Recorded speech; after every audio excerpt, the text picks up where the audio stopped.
Hi everyone. So I'm going to interact with Anirudh Das. He's a graduate of IIT Roorkee, civil engineer, and he got into direct PhD in Rice University, Texas, Houston. And later on, his professor in Rice University told him to do some work in IIT Kanpur also, sort of collaboration. So he will be spending 1 year in Kanpur, and then he will be going to Rice University, and the degree will be awarded by Rice University. Let me tell you one thing. After BTech, you can either go for MS abroad or you can go for direct PhD abroad. If you go for MS and if you don't get any funding, you need to spend 70-80 lakh rupees from your pocket for US, I'm talking about. But if you get funding, maybe 30-40 lakh you have to spend, but you need to spend in MS if you are going there. But if you take this route, like direct PhD route, then you need to spend from your pocket maximum 1.5 lakh. That's it. And another thing is you start getting scholarship of $2,500. Anirudh is getting $2,300, but it can be up to $2,500 also, and maybe 3,000 if you're in New York. Like Rahul is getting $3,000, so we already have interacted with him. So even if I assume that you're getting $2,500, your entire expenditure is $1,500, and you end up saving more than $1,000. That in Indian currency is more than 60-70,000 rupees. So that is your saving, right? I always advise my students to not spend a lot of money when they go abroad, and in fact trying to save it. Many students say, sir, PhD is a long commitment and we may not fulfill that. See, for career, you want more long duration stay in those countries. You want good jobs. What is the ultimate objective of going abroad for higher education? Number one, I should not spend more money. I should get very good job opportunities there. I should overstay there. I should stay there for long. So all these things are fulfilled with this particular thing.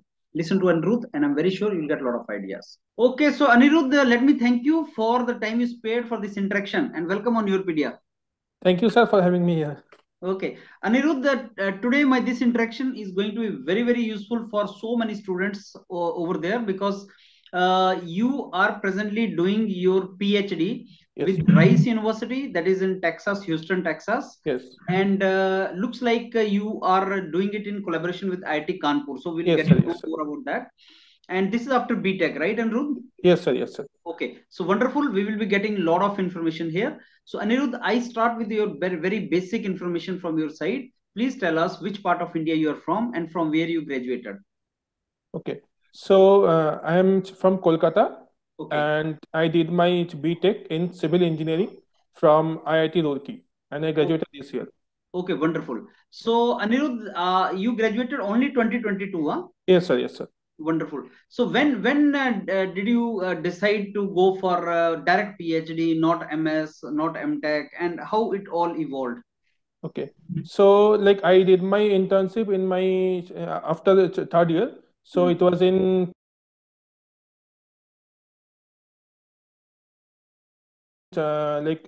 July 21. Okay. And then around October, I decided to go for PhD. Okay. But why you decided to go for PhD, not masters? Because that question is there in the mind of students also. Yes, sir. Yes, sir. So actually, what happened, like particularly after COVID, the funding for masters in US has stopped. Okay. Like mostly they are only giving for PhD only. Okay. So that's why I decided to go for PhD, and my ultimate aim was to go for PhD. So why not save 2 years so that I can spend 1 or 2 years after my PhD as postdoc. Anirudh, you said that funding in MS Masters was less. Does that mean a scholarship you're talking about? The scholarship? Yes. Scholarship which is obtained, right? Yes. And also stipend also, like because in masters, like generally you get stipend in the form of RA or TA. Okay. And those are started from mostly from second year onwards, because at first year you can't work as a TA or RA, and so that's why. Wonderful. So if somebody is not getting funding or scholarship in masters, roughly how much cost it incurs to him in US? Any idea about that during masters? It's around in 2 years, if you don't get any funding, then it's around 70 to 80 lakhs. Oh, that's huge. Yes. And even after funding, I think full funding is not obtained. Very difficult. No. So even after that 25-30 lakh you have to spend, right? Yes, around 30 lakhs. And now, Anirudh, coming to this particular way, like direct PhD domain. So how much money is required? Because why I'm asking about money, Anirudh, because most of the students in India, they are capable, but then, this is the only mental block or actual real hurdle that how much money is to be spent. So this route, how much is required? How much did you spend? Like for the application and all these things, like having 1 lakh in pocket is enough. Sufficient. Yes. But after that, nothing is required. No. No loan, nothing is required for that. No. I think you max to max 1 to 1.5 lakhs. Okay. Enough. 1.5 lakh if somebody is having in pocket. Yes, enough. Then he can think of going for this route, right? Yes, of course. Okay, now Anirudh, the one thing is coming to my mind. You are from very prestigious college. Yes. In fact, the best one in India for civil engineers, IIT Roorkee, right? Yes. So, what about those students who are not from privileged to be in those kind of colleges? Can they also have that dream to, get a direct PhD? I think direct PhD is a little bit very hard, I think, because the thing is like only during graduation, it's so much less time that it's very difficult to get any research experience. Yes. So only what we get is like internship experience, that is only for 2 to 3 months, and that is not sufficient to convince the admission authority that you can commit yourself for 5 years. Okay. So that's why they always want students from masters. But still, sometimes it's possible. Like if you are in top 1 or 2 students in your class, then it's possible. So Anirudh, were you having some research experience during graduation? I did 2 internships. Okay. Actually 3 internships, but before I applied, I had only 2, because it's in 3-2. In my 7th semester, till then I had only 2 research internships and 4 projects. Okay. So Anirudh, what are the credentials required to get the opportunity which you have got? Like the documents required, like the resume and the statement of purpose or SOP, and 3 recommendations, and like some English proficiency like TOEFL, and if possible GRE. Okay. So in your case, Anirudh, how did you hit this university, Rice University in Texas? How did you get this? Okay. So I first I emailed the professor. And that time I did not get any response from him, but I saw that he read my email. But I also went for application, and after the application process was complete, just before giving the the offer, he had an interview with me. Okay. So you just dropped a mail to him and mentioning about his work and mentioning about your interest, and then he mailed you back, and then you had interview with him. I did not get a response from him at that same time, but after it was decided that I was going,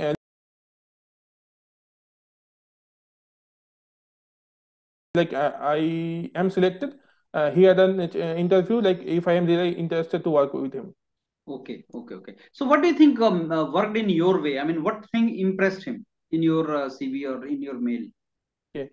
I did my internships, and one internship was from IIT Kanpur itself. And I think that research experience was totally in his field, his working area. So that's why I think it worked. Achha, Anirudh, now you are graduate of IIT Roorkee, and during your graduation, you did internship in IIT Kanpur, right? Yes. So can you mention the field in which you did internship in IIT Kanpur and how much was the duration? It was for around 3 months, and it was in structural dynamics. Okay. So those 3 months of internship really helped you to get opportunities, right? Yes. And during that internship, you could publish something related to that work? I did not get any publication scope, but the work was really top notch. And actually, the professor I worked under, he usually takes like he only publishes after a long time. That's why he did not get in publication. So how do you get these kind of internships in IITs, and are they paid internships, or how do you get it? Okay, so actually it was a paid internship, but during the COVID, since we are not traveling, they stopped the stipend. Okay. But the research experience was very good, and there are several ways to get these internships. Some IITs have these programs, like IIT Roorkee has the Spark program, Yes. and this IIT Kanpur, I think it's the Surge program. Okay. SURG. And but I got this internship from INAE. There's a society called INAE, Indian National Academy of Engineering. Okay. Under their fellowship, I got. Okay. So that was the internship. You did that seriously, and that was after second year or third year? Third year. After third year, and that helped you to go for further in research. And then when you got this Rice University, Anirudh, but presently you are in IIT Kanpur. Yes. So how is that possible then? You got in Rice and now you're in IIT Kanpur. Actually, when I got this offer in July, and just before offering me offering me, my professor in Rice, he had an interview with me and explained that my PhD will be in joint guidance. So one of the professors will be from IIT Kanpur, and he himself is from Rice. So I have to spend 1 year in IIT Kanpur and then go for the Rice in next summer. Yes, summer. Okay. And is there any duration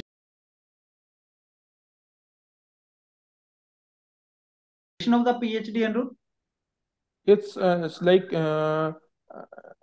It's like minimum 4 years, but it can extend up to 5 years. Like my funding is for 5 years. Okay, funding is available. So how many years you will spend in IIT Kanpur and how many in Rice University? In IIT Kanpur, in only 1 year, then 4 years in Rice. Now, Anirudh, I'm very sure you must have decided something for you in academics, like once you complete it, what you are going to do. So can you also share your views, those views with all the students here? I mean, what after PhD are the opportunities for civil engineers, especially in USA? Okay. What are you planning in USA, I have seen a lot of students they go also for job, after PhD also. But for me, I want to remain in academics. So for that, I want to spend 1 or 2 years in postdoc after PhD, and then go for faculty. Anirudh, I keep on meeting with so many professors in premium institutes, India and globally. And one thing I find is these guys are into projects. They keep on taking consultancies. They keep on doing a lot of projects. Yes. Can you tell us related to structural dynamics, the domain in which you are? What are the opportunities in structural dynamics for someone who goes for a super specialization, like PhD and all? So what are the projects? What are the kind of opportunities which are available? Okay, so these projects are mainly of two kinds, and one is the consultancy, where some structure or building or bridge is you need to health monitoring of this thing,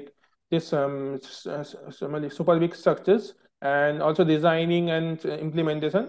And other is of the research research projects. They are mainly involved with the theoretical development of this thing, the theoretical development part only. Okay. So structural dynamics, how you tell it? What is structural dynamics actually? It's mainly combination of earthquake engineering and wind engineering. It's what I am working on currently is health monitoring of wind turbines. So we use this vibration based data to determine how the life of wind turbines and these things. Look, there are so many civil engineers. Yes. Who want to go for higher education. They ask us as mentor. They ask us two questions. Question number one, sir, what are the research areas in which we should pursue our career? I mean, which are the further areas in which we should go? Second is which universities are very good in US if you want to go for that. Can you throw some light on these two questions? Okay. So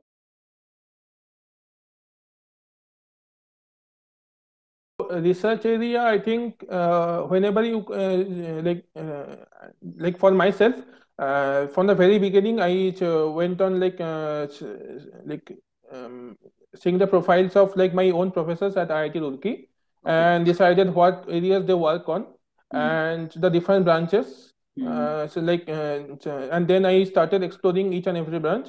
And then I finally like decided that it was structural dynamics that I wanted to pursue my career in. So that thing helped me. And then coming to this, what was the other question? Sorry. Other question was like which universities in US? Okay. University, I think in US there is two parts. One is like you have to select the good university and also the professor who has a very good profile. I think that thing matters more rather than university. Because like ultimately if you stay in academics, the recommendation matters a lot and they have like a lot of influence also. So going to a good research group is much more important than going to a top university. So if both can happen together, that's like the best part. And but for research groups, I think you have to look at their publications and what type of journals they have published in, and like how their work is well cited in by other researchers also. That I think it's sufficient. So very important relevant point you have put here, Anirudh, that is instead of university, find the good research group. Yes. That is very valuable, and that also helps in like our research also, because then we have the we can learn a lot, because ultimately the professor does not get much involved. We have to like learn most of the things from the research group itself, like the fellow researchers. And what is the typical scholarship a student can get during PhD once he's in those countries like USA? Like I am getting around $2,300 per month, $2,300 per month. That even in India you are getting that much? No. In once India, you land up there. Yes. Once you land up there, you will be getting $2,300, and no tax on that, right? No. No tax on that. And what is the total expenditure, Anirudh? Max to max, it's around 1,500. So that means $1,000 approximately you can save. Yes. That means in Indian currency somewhere around 70,000-80,000, right? Yes. You can save that. So many students who say that, sir, we have family obligations and we need to send some money back home, 40,000-50,000 we have to send home. They can do that during PhD. Yes.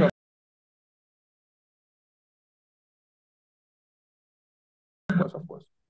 So that is there. Now at the last, Anirudh, you have wonderfully told everything, but at the last, I want a summary of this.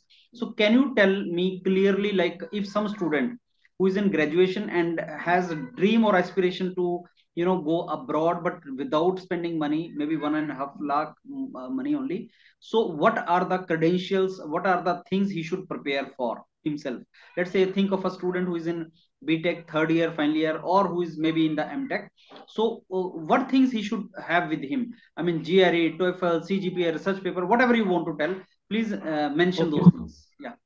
So this GRE score is like after COVID, they have made it optional for most of the universities. But some top universities like UC Berkeley and University of Illinois, they still have the GRE score, the GRE mandatory. So I think GRE score helps a lot. If you have a very good GRE score, like above 320, it's very good. And TOEFL, you can either show your proficiency as a TOEFL or IELTS score, or you can say that my home institution has medium of instruction in English only. So that option can also be done. But for safe side, the TOEFL should be given, and apart from that, for the documents, the resume is there, and the SOP and LOR, that is recommendations. Okay, so these are the things which are required, right? Yes. And LOR is to be taken from academic institutes only, or from industries also it can be taken? Somebody has done industrial training and Yes. It can be taken. Yes. It can be taken from there. Yes. So that was wonderful, Anirudh, talking to you. And I tell you, I mean, it was a rapid fire kind of interaction. But I'm happy that, Anirudh, you provided all the things very, very clearly, and in detail you have provided all the information. And I'm very sure जो student सुनेगा उसको काफी इससे benefit होगा, Anirudh. So I wish you all the very best for your career ahead. Thank you, sir. I'll keep on catching you once you go to Rice University. Again, I will interact with you and yes, sir. information to students. Thank you. Okay, sir.